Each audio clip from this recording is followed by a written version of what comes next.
हैं जिसके अंदर जैसे आइसोपेंटेन, नियोपेंटेन, आइसोब्यूटेन ब्रांचेस होती हैं।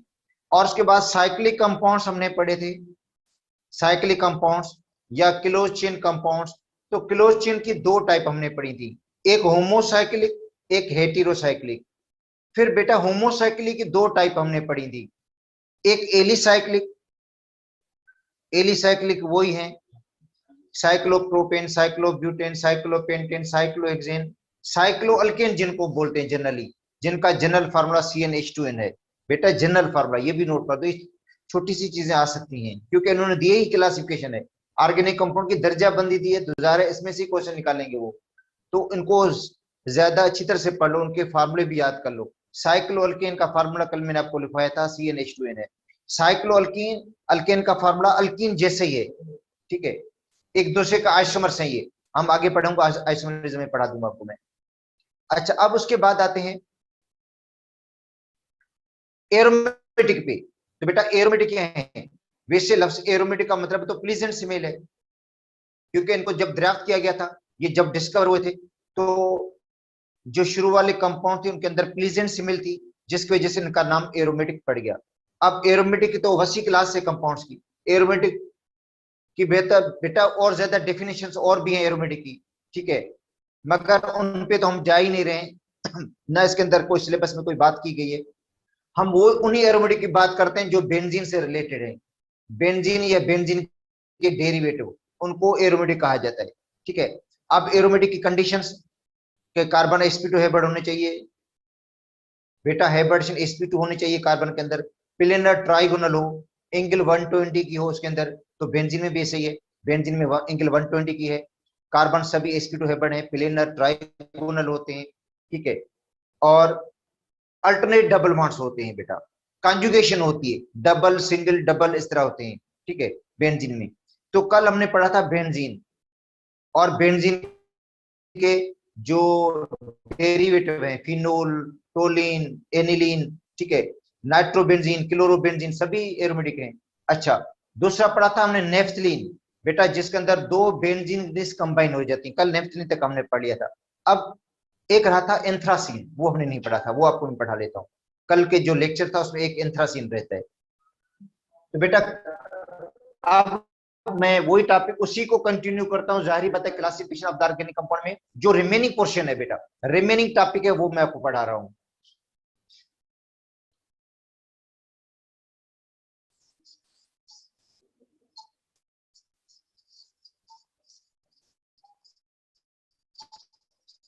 बेटा साइक्लिक कंपाउंड रिमेनिंग था, साइक्लिक में होमोसाइक्लिक,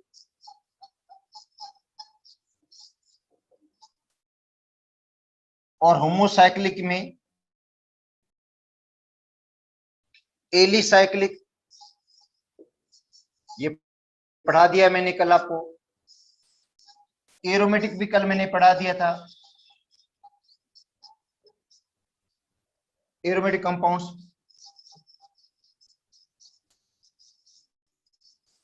मगर एरोमेटिक के अंदर कुछ बेटा एग्जांपल रह गए थे, वो मैं आपको पढ़ा रहा हूं, जिनमें 3 बेंजीन रिंग्स कंबाइन हो जाती हैं बेटा, वो एंथ्रासीन है।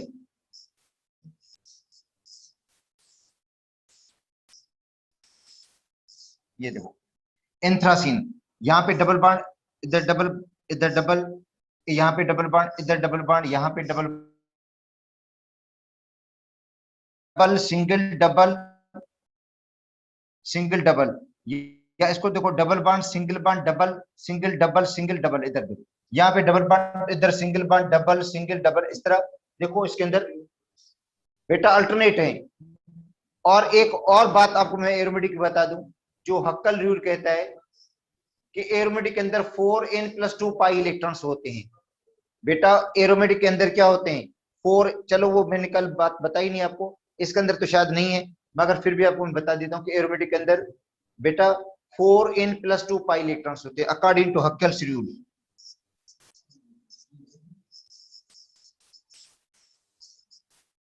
बेटा हक्कल रूल क्या कहता है कि एरोमेटिक में 4n+2 पाई इलेक्ट्रॉन्स होते हैं। और एन की वैल्यू क्या रखेंगे हम, 0 1 2 3 एंड सो ऑन। बेटा एन की वैल्यू आप 0 भी रख सकते हैं, 1 2 3, ठीक है। और अगर एन की वैल्यू आप 0 रखेंगे तो 2 पाई इलेक्ट्रॉन्स होंगे, जिनको मैंने आपको पहले पढ़ा दिए थे बेटा, ठीक है। वो हालांकि सिलेबस के अंदर थे ही नहीं, मगर मैंने पढ़ा दिए थे आप लोगों को कि जिसके अंदर 2 पाई इलेक्ट्रॉन्स हैं, ये प्रीवियस, मगर अब जरूरत ही नहीं है तो हम खास पे टाइम वेस्ट करेंगे अपना। मगर मैं आपको बता देता हूँ एन की वैल्यू 0 1 2 3 हो सकती है। अगर एन की वैल्यू हम 0 पुट करेंगे इसके अंदर, बेटा अगर एन की वैल्यू 0 पुट कर देंगे तो क्या हो जाएगा, 2 पाई इलेक्ट्रॉन्स होंगी, वो एरोमेटिक है। मगर फिर याद मिलेगा 2 पाई इलेक्ट्रॉन्स वाला एरोमेटिक का कंडीशन सारी ओबे करेगा तब एरोमेटिक होगा वो। बेटा वो पूरी कंडीशन को ओबे करेगा कि उसके अंदर कार्बन sp2 होना चाहिए, प्लेनर ट्राइगोनल होना चाहिए, उसके अंदर कंप्लीट डीलोकलाइजेशन होनी चाहिए, तब एरोमेटिक होगा। ये नहीं कि 2 पाई इलेक्ट्रॉन से बस एरोमेटिक हो गया, ऐसी बात नहीं है। पूरी कंडीशन को ओबे करेगा तब एरोमेटिक होगा वो। ओनली 2 पाई इलेक्ट्रॉन्स की बात नहीं, एक सिर्फ एक पॉइंट है कि उसके अंदर 2 पाई इलेक्ट्रॉन्स है तो वो एरोमेटिक है, मगर दूसरी कंडीशन को भी ओबे करे वो, तभी वो एरोमेटिक कहलाएगा, ठीक है। वो मैं आपको मिसाल दे देता 2 पाई इलेक्ट्रॉन्स वाले की, 2 पाई इलेक्ट्रॉन्स वाले की मैं एग्जांपल दे देता हूँ एरोमेटिक की। वो ये है, ये एरोमेटिक है। क्यों, क्योंकि ये कार्बन भी sp2 है, ये कार्बन भी sp2 है बड़ा, ये कार्बन भी sp2, तीनों कार्बन sp2 है बड़े इसके अंदर। अच्छा फिर 2 पाई इलेक्ट्रॉन्स भी हैं, और क्या बात है इसके अंदर, अच्छा प्लेनर ट्राइगोनल भी है ये, सब कार्बन के 3 कार्नर होंगे, भले आप कैलकुलेट करके देखो उसके, ठीक है। बेटा कार्बन के 3 कार्नर होंगे, इसको देखो भले आप,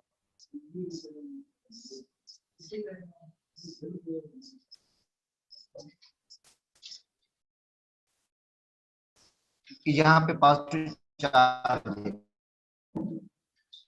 अब देखो इसके 3 कार्नर sp2 है बड, ये भी sp2 है बड, और ये कार्बन भी sp2 है बड।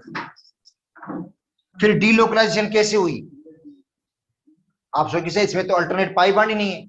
बेटा डीलोकलाइजेशन का मतलब ये नहीं कि पाई सिग्मा पाई भी हो सकता है, पाई सिग्मा पॉजिटिव चार्ज भी हो सकता है बेटा डीलोकलाइजेशन के लिए।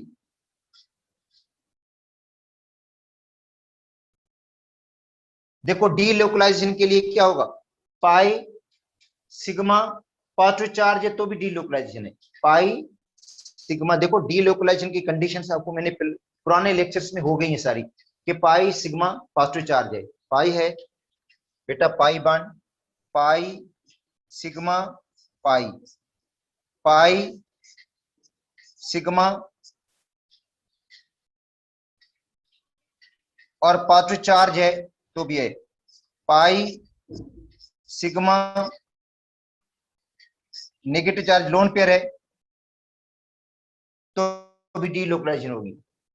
बेटा ये डीलोकलाइजेशन की कंडीशंस हैं, pi sigma pi pi bond, pi sigma positive charge, pi sigma negative charge या लोन पेयर, तो समझे डीलोकलाइजेशन होगी इसके अंदर। तो इसके अंदर डीलोकलाइजेशन है क्योंकि पाई बॉन्ड है बेटा, ये सिग्मा है और यहाँ पे पॉजिटिव चार्ज है बेटा, ये पाई बॉन्ड यहाँ पे सिग्मा बॉन्ड, ये पॉजिटिव चार्ज, फिर पॉजिटिव चार्ज सिग्मा बॉन्ड और पाई बॉन्ड, तो डीलोकलाइजेशन वाली कंडीशन को ओबे कर रहा है ये। बेटा डीलोकलाइजेशन वाली कंडीशन ओबे हो रही है तो इसका मतलब है ये एरोमेटिक कंपाउंड है, ये बेटा एरोमेटिक है।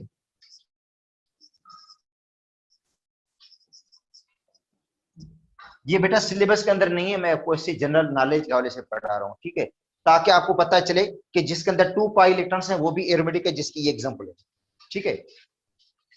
ज्यादा डिटेल में नहीं मैं पढ़ा रहा हूं। अब हम आते हैं आगे, 4 इन,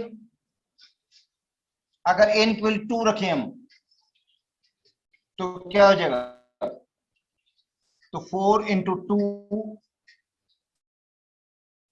प्लस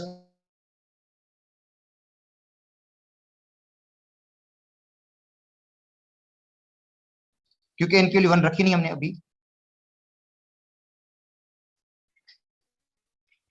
बेटा n की वैल्यू 1 रखते हैं अभी, क्योंकि n की वैल्यू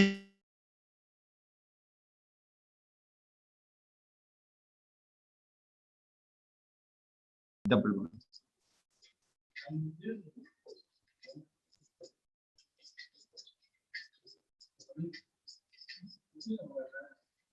बेटा इसके अंदर 6 पाई इलेक्ट्रॉन्स है, 3 पाई बॉन्ड 6 पाई इलेक्ट्रॉन्स होंगे। देखो पाई बॉन्ड 3 है, इलेक्ट्रॉन 6 हो जाएंगे इसके अंदर, पाई इलेक्ट्रॉन्स इसके अंदर। ये बेंजीन भी एरोमेटिक है। अच्छा n की वैल्यू 2 रखते हैं हम,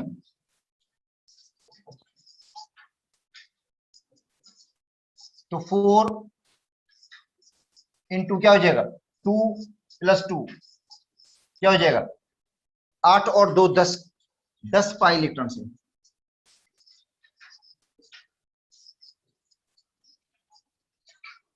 जिसके अंदर वो भी एरोमेटिक होगा। बेटा जिसके अंदर 10 पाई इलेक्ट्रॉन्स हैं वो भी एरोमेटिक है।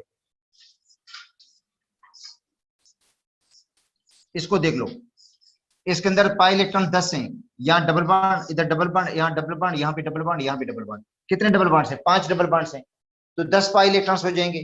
तो नेफ्थलीन एरोमेटिक है।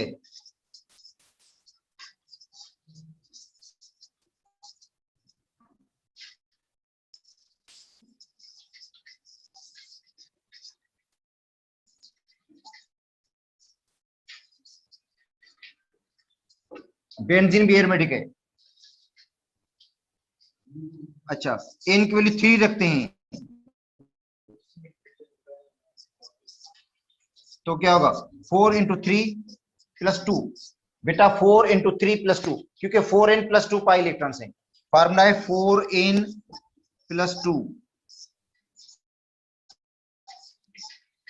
पाई इलेक्ट्रॉन, तो कितने हो जाएंगे, 14 पाई इलेक्ट्रॉन्स।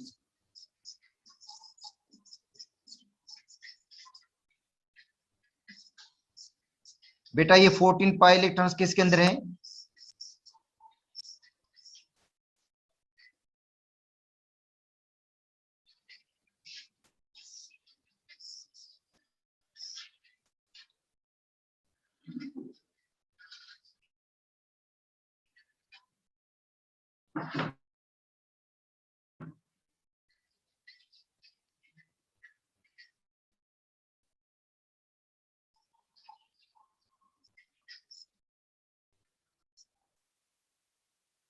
ठीक है, ये है एंथ्रासीन। अब देखो इसके अंदर 7 पाई बॉन्ड्स हैं बेटा, 7 पाई बॉन्ड, तो 7 पाई पाई बॉन्ड का मतलब इलेक्ट्रॉन 14 हो जाएंगे। एक पाई बॉन्ड में 2 इलेक्ट्रॉन होते हैं बेटा, एक पाई बॉन्ड में 2 इलेक्ट्रॉन, तो 7 पाई बॉन्ड में 14 इलेक्ट्रॉन। एंथ्रासीन।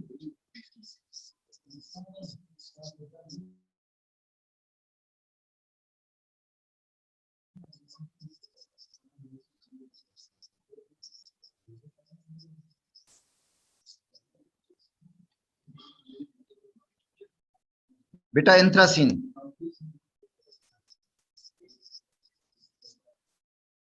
एरोमेटिक है, एंथ्रासीन।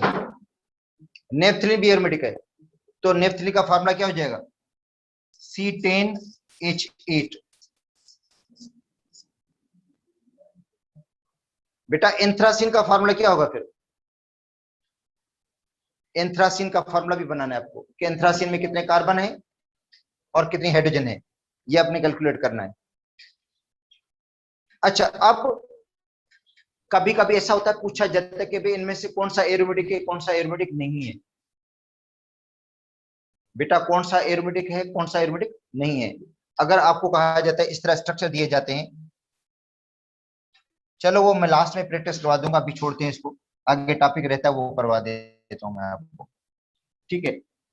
अच्छा अब आते हैं आगे, हेटेरोसाइक्लिक। तो बेटा होमोसाइक्लिक तो कंप्लीट हो गए, अब आते हैं हेटेरोसाइक्लिक पे।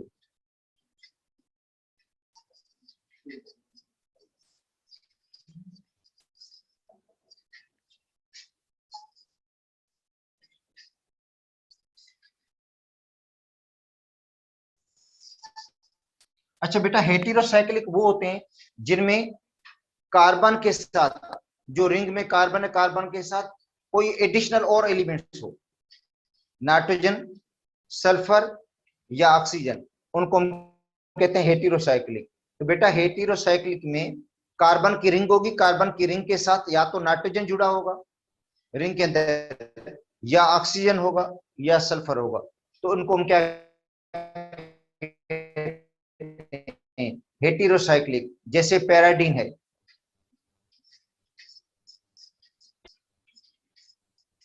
बेटा ये पैराडीन है।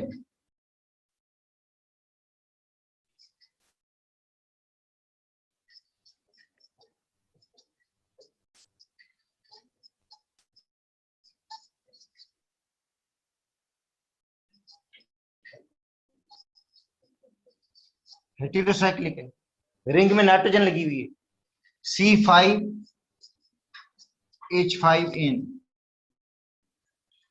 और एरोमेटिक भी है। तो होमोसाइक्लिक भी एरोमेटिक होते हैं, हेटेरोसाइक्लिक भी एरोमेटिक होते हैं बेटा, ये भी एरोमेटिक है।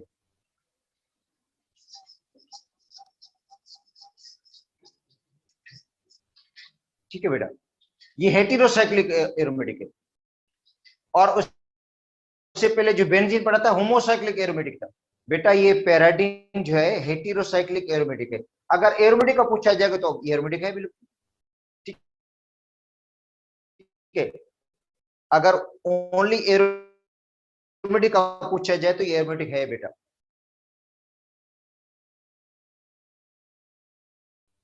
जो बेंजीन है, नेफ्थलीन है, एंथ्रासीन है, वो होमोसाइक्लिक का मतलब उसमें रिंग सिर्फ कार्बन की बनी हुई, इनमें कार्बन के अलावा नाइट्रोजन भी है। तो ये है तो एरोमेटिक, मगर हेटेरोसाइक्लिक एरोमेटिक है। ठीक है, तो बेटा ये एरोमेटिक को अपना है हेटेरोसाइक्लिक। इसके अलावा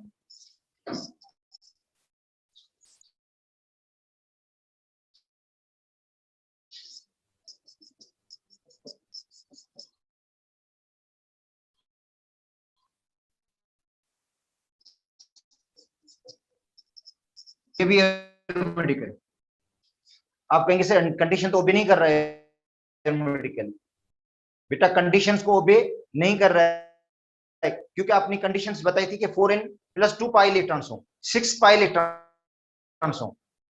इसके अंदर तो 6 पाई इलेक्ट्रॉन्स मौजूद है, मगर इसके अंदर किस तरह 6 पाई इलेक्ट्रॉन्स होंगे? ये जो अंदर वाला लोन पेयर है ना, ये भी डीलोकलाइजेशन में इन्वॉल्व होता है, इसे उन इलेक्ट्रॉन को भी काउंट करेंगे।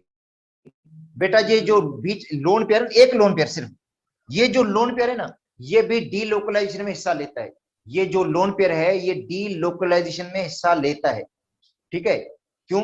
पाई, सिग्मा और लोन पेयर, तो एरोमेटिक हो जाएगा। देखो पाई बांड है, सिग्मा है, एरोमेटिक है, क्योंकि ये पहले तफसील से मैं आपको पढ़ा चुका हूं। ठीक है, जिसके अंदर बहुत ज्यादा एग्जांपल दी थी। अभी मैं जस्ट आपको थोड़ा रिवाइज करवा रहा हूं, इसके अंदर भी इस तरह की बात कोई नहीं है। मैं एडिशनल आपको बता रहा हूं कि बेटा ये एरोमेटिक है, ये एरोमेटिक है क्योंकि इसके अंदर डीलोकलाइजेशन भी हो रही है। पाई, सिग्मा पाथ लोन पेयर है, पाई है, सिग्मा लोन पेयर है, फिर लोन पेयर सिग्मा। ठीक है, और उसके बाद पाई बांड हो गया, ये लोन पेयर है, फिर सिग्मा बांड है, फिर पाई पाई बांड है। तो इस हिसाब से डीलोकलाइजेशन पूरी इसके अंदर हो रही है। बेटा इसके अंदर पूरी डीलोकलाइजेशन हो रही है, क्योंकि पाई बांड, फिर सिग्मा बांड, फिर लोन पेयर, फिर सिग्मा बांड, फिर पाई बांड, फिर सिग्मा बांड, फिर पाई बांड। इसका मतलब है इसके अंदर कंप्लीट डीलोकलाइजेशन है, कंप्लीट डीलोकलाइजेशन इसके अंदर मौजूद है। दूसरी बात यह कि ये जो पाई इलेक्ट्रॉन है ये भी डीलोकलाइजेशन में हिस्सा ले रहा है, उसको भी हम काउंट करेंगे तो इस हिसाब से 6 इलेक्ट्रॉन्स हो जाएंगे। बेटा इसी हिसाब से 6 इलेक्ट्रॉन्स हो जाते हैं, इसलिए ये एरोमेटिक कंपाउंड होगा फ्यूरान भी। मैं बता देता हूँ, पहले भी आपको समझा चुका हूँ मैं, ये जस्ट रिवीजन की क्लास है। तो बेटा फ्यूरान एरोमेटिक है।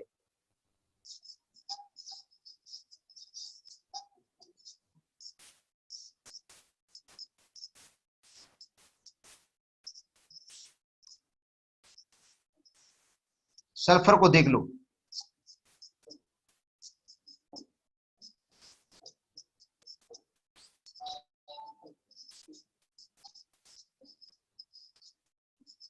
एरोमेटिक है,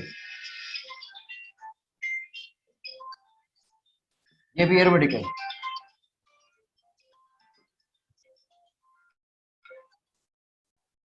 ये बेटा एरोमेटिक है, थायोफिन भी। क्यों? Pi sigma lone pair, pi sigma lone pair, pi sigma lone pair जो भी है ना, पाई हो फिर सिग्मा बॉन्ड हो फिर क्या हो, लोन पेयर हो ना, पाई सिग्मा लोन पेयर है तो एरोमेटिक होगा। Pi sigma lone pair, LP का मतलब है लोन पेयर, लोन पेयर मौजूद है तो एरोमेटिक होगा। ठीक है, और 6 पाई इलेक्ट्रॉन्स भी मौजूद है, 6 पाई इलेक्ट्रॉन्स मौजूद है, एरोमेटिक होगा ये थायोफिन। पायरोल,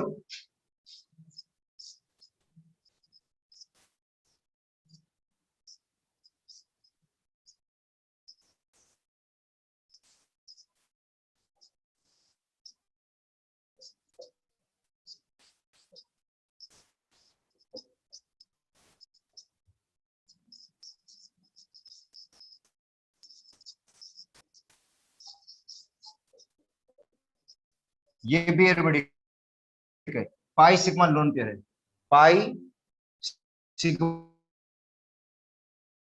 लोन पेयर फिर सिग्मा फिर पाई फिर सिग्मा फिर पाई, मतलब कंप्लीट इसके अंदर उस पर पूरा तो रथ का मतलब ही एरोमेटिक है। तो बेटा ये हेटेरोसाइक्लिक एरोमेटिक हो गए। अगर ओनली आपको हेटेरोसाइक्लिक का पूछा जाए तो भी सही बात है, पायरोल फ्यूरान थायोफिन इनके फार्मूले याद कर लो कि भाई ये जो है हेटेरोसाइक्लिक हैं, इनके अंदर कार्बन के अलावा और भी एडिशनल एटम मौजूद है रिंग के अंदर।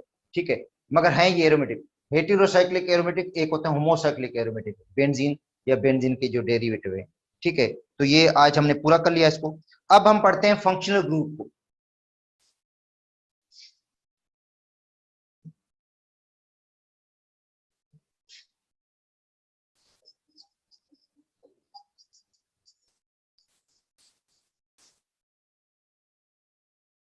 ठीक है बेटा, फंक्शनल ग्रुप, तो बेटा देखो फंक्शनल ग्रुप है क्या, एन एटम और ग्रुप ऑफ एटम, एक एटम, एक एटम होगा या एटम का ग्रुप होगा, या तो सिंगल एटम होगा या एटम का ग्रुप होगा, that is substitute in the chain of carbon, जिसको कार्बन की चेन में हमने सब्स्टिट्यूट किया है, कार्बन की चेन में हमने लगाया है in the place of hydrogen, hydrogen की जगह पे, उस ग्रुप को हम क्या कहते हैं, फंक्शनल ग्रुप। देखो बेटा, an atom or group of atom upon which properties of compound depend is called functional group. एक एटम हो, एटम का ग्रुप हो, जिसके ऊपर कंपाउंड की पूरी प्रॉपर्टीज डिपेंड करें, उस ग्रुप को हम क्या कहते हैं, फंक्शनल ग्रुप कहते हैं। मतलब एक एटम हो या एटम का ग्रुप जिसपे पूरे कंपाउंड की प्रॉपर्टीज डिपेंड करें, उस ग्रुप को हम क्या कहते हैं, फंक्शनल ग्रुप कहते हैं। क्या कहते हैं बेटा, फंक्शनल ग्रुप। देखो किस तरह, पहले डेफिनेशन लिखवा देता हूं।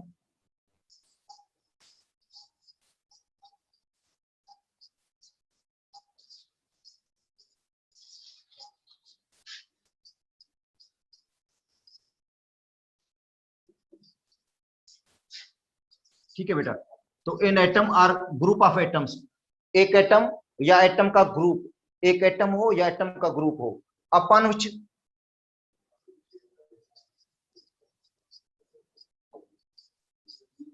Properties of compound depend, upon which जिसपे कंपाउंड की प्रॉपर्टी डिपेंड करें, an atom or group of atoms upon which properties of compound depend,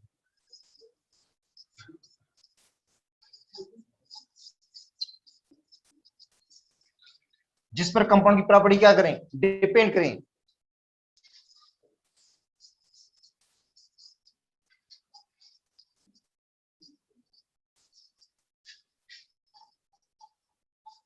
इसको क्या कहेंगे हम, फंक्शनल ग्रुप कहते हैं। और फंक्शनल ग्रुप किस तरह लगेगा, हाइड्रोजन को रिप्लेस करके, ऑर्गेनिक कंपाउंड में हाइड्रोजन को रिप्लेस करके, हाइड्रोकार्बन में हाइड्रोजन को रिप्लेस करके उसकी जगह पे जो ग्रुप लगता है, उस ग्रुप को कहते हैं फंक्शनल ग्रुप। बेटा देखो RH अल्केन है,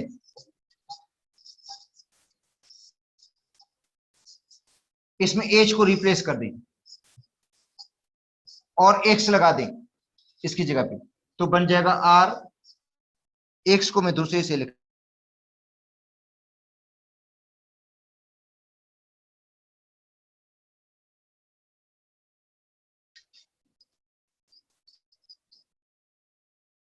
आप हेलोजन,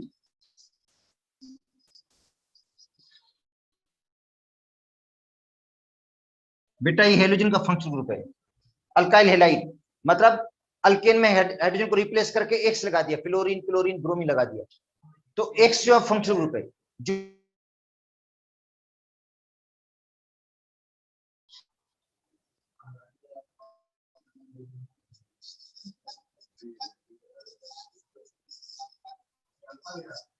अच्छा H निकाल दें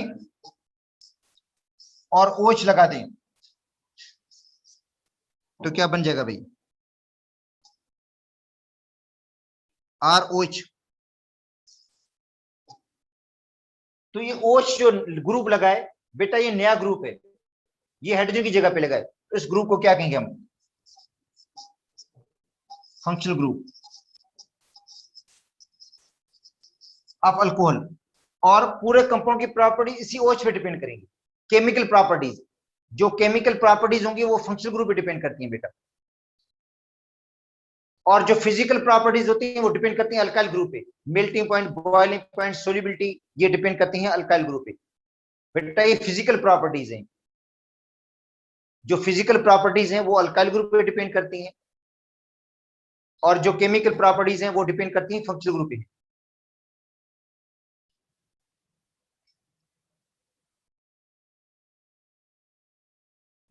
और कुछ फिजिकल प्रॉपर्टीज भी फंक्शनल ग्रुप पे डिपेंड करती हैं। देखो कैसे, अल्कोहल लग जाते हैं ना तो अल्कोहल के अंदर हाइड्रोजन बॉन्डिंग हो जाती है।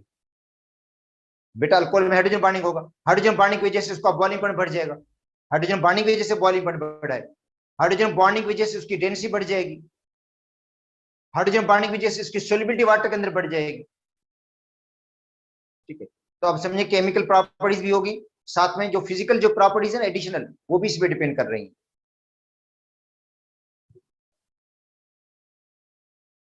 क्योंकि बेटा OH जो फंक्शनल ग्रुप है ना, OH की लगने की वजह से क्या हुआ, वो कंपाउंड ज्यादा पोलर बन गया, पोलर बन गया तो वाटर के अंदर सोल्यूबल भी ज्यादा होगा, और फिर उसका बॉइलिंग पॉइंट भी ज्यादा हो जाएगा। तो आपने पढ़ा कि अल्कोहल का बॉइलिंग पॉइंट बाकियों से सबसे ज्यादा है। अल्कोहल का जो बॉइलिंग पॉइंट है बेटा ईथर से भी ज्यादा है, ठीक है, अल्काइल हेलाइड से भी ज्यादा है, अल्केन से भी ज्यादा है, मगर कार्बोऑक्सिलिक एसिड से कम है। कार्बोऑक्सिलिक एसिड वालों का बॉइलिंग पॉइंट ज्यादा होता है। ठीक है, तो इस ग्रुप को हम क्या कहेंगे बेटा, फंक्शनल ग्रुप कहते हैं। मतलब हाइड्रोकार्बन में हाइड्रोजन को रिप्लेस करके उसकी जगह पे जो ग्रुप लगेगा उस ग्रुप का नाम होगा, उस ग्रुप को हम कहेंगे फंक्शनल ग्रुप। और पूरे ऑर्गेनिक कंपाउंड की जो प्रॉपर्टीज हैं फंक्शनल ग्रुप पे डिपेंड करती हैं। फंक्शनल ग्रुप को हम कहते हैं reactive part of the molecule.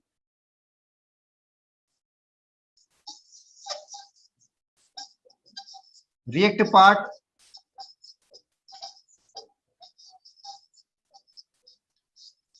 Of molecule is called functional group.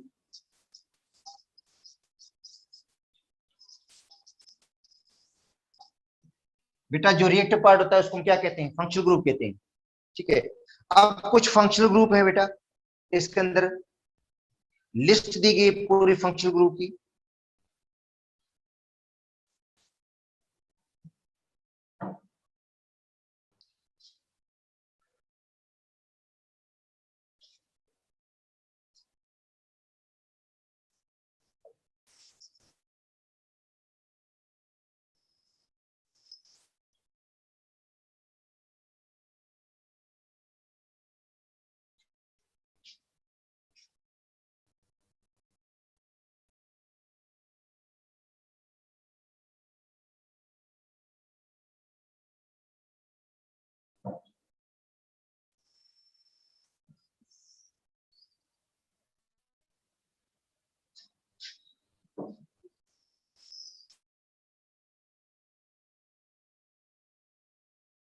ठीक है, फंक्शनल ग्रुप लिखते हैं हम।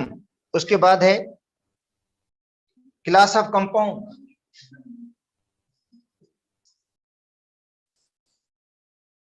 और उसके बाद है एग्जाम्पल।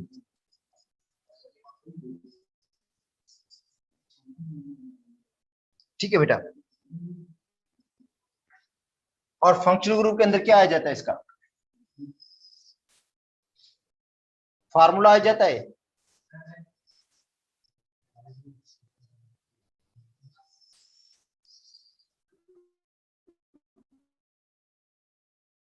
दूसरा आता है नेम। ठीक है बेटा, अब आते हैं पहले सिंगल बॉन्ड पे। बेटा पहले किस पे आते हैं हम? अल्केन पे आते हैं।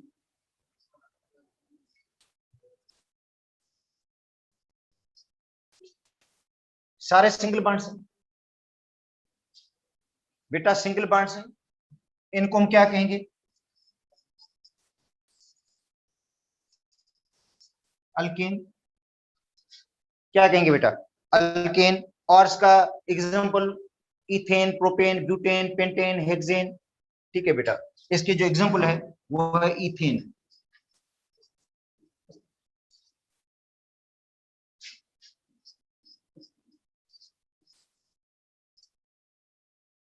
अच्छा, उसके बाद है देखो बेटा डबल बॉन्ड। उसके बाद है डबल बॉन्ड। डबल बॉन्ड तो आपको पता है अल्कीन का फंक्शनल ग्रुप है, कार्बन कार्बन डबल बॉन्ड।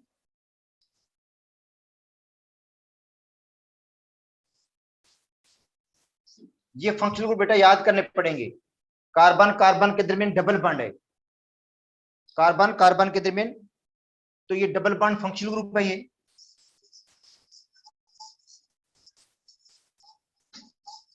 क्या कहेंगे इसको?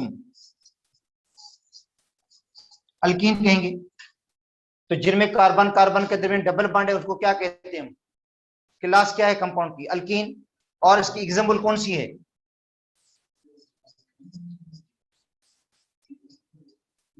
बेटा ethene. Ethene, propene, butene, pentene, hexene, कोई भी दे सकते हैं। अच्छा, उसके बाद है carbon carbon triple bond.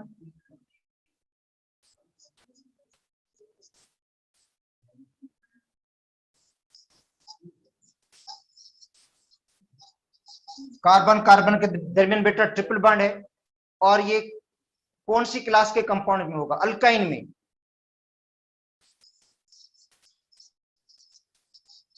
Alkyne. Example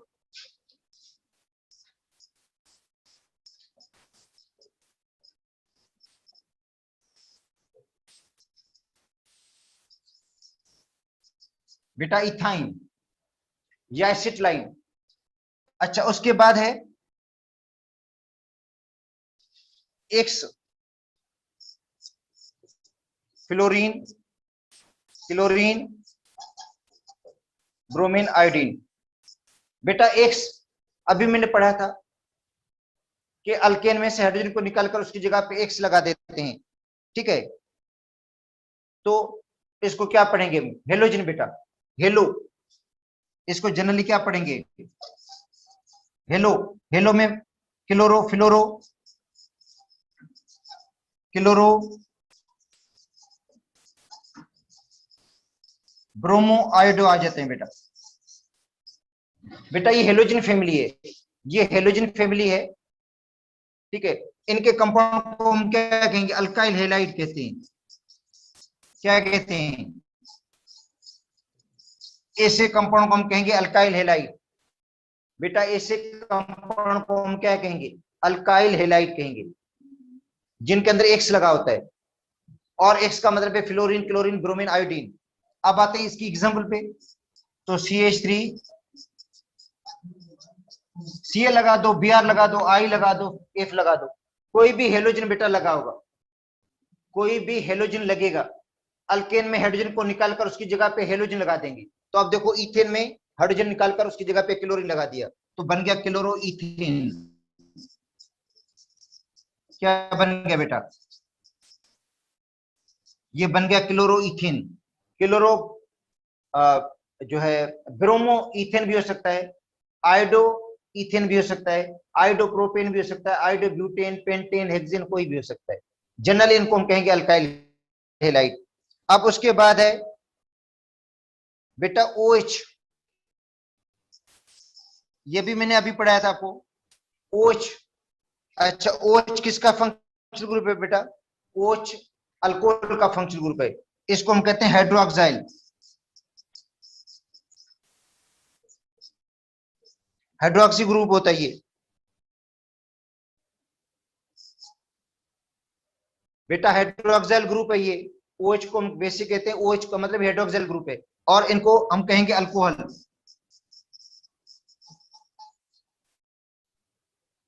अगर ये ओपन चेन पे लगेगा, अगर ये ओपन चेन पे लगेगा हाइड्रोक्सिल ग्रुप तो अल्कोहल हो जाएगा।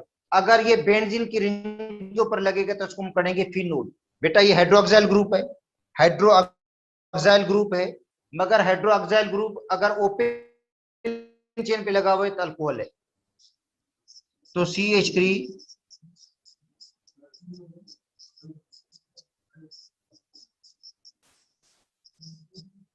इथेनॉल,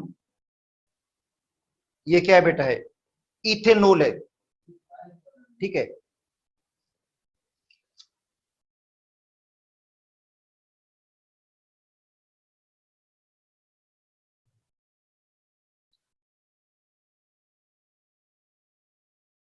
अब आते हैं NH2 ग्रुप पे।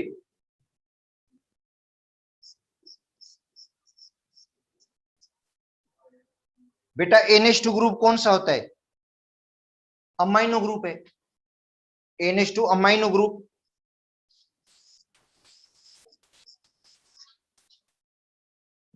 अमाइनो ग्रुप है। इसको क्या पढ़ते हैं हम,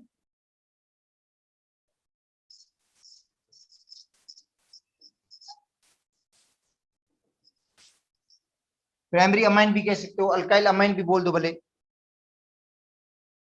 ठीक है। बेटा प्राइमरी अमाइन भी कह सकते हैं अगर, क्योंकि इसमें प्राइमरी भी होते हैं, सेकेंडरी भी होते हैं, टर्शरी भी होते हैं। बेटा प्राइमरी, सेकेंडरी और टर्शरी आ जाते हैं इसके अंदर, ठीक है। अब देखो इसकी एग्जांपल ये है CH3 NH2, तो इसको पढ़ेंगे अमाइनो इथेन।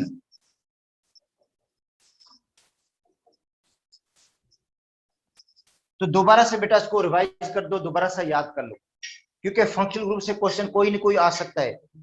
या तो जनरल फार्मूला दे सकते हैं, या कोई एग्जांपल दे सकते हैं, या फंक्शनल ग्रुप दे सकते हैं।